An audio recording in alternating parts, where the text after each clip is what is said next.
Senator Bato de la Rosa nagpasalamat naman sa endorsement ni VP Inday Sara sa kanyang re-election bid. Detalye na balita mula kay Raymond Denpas, Aris 28. Raymond, good morning. Hindi tinago ni Senador Ronald Bato de la Rosa ang kanyang kasiyahan sa endorsement na ibinigay sa kanya ni Vice President Sara Duterte sa kanyang re-election bid. Sa pinakauli nitong inilabas na campaign advertisement, binanggit ni VP Sara na si Senator Bato ang patuloy na lalaban sa iligal na droga at siya ang kailangan ng Pilipinas.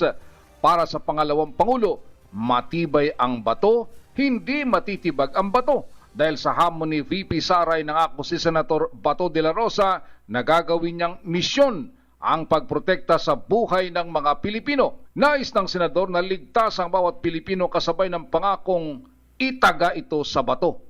Kasama niyang re-electionist para sa Senado sa PDP senatorial slate na suportado ng mga Duterte, si Senador Christopher Bongo.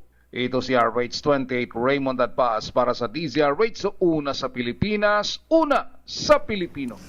Maraming salamat, Raymond.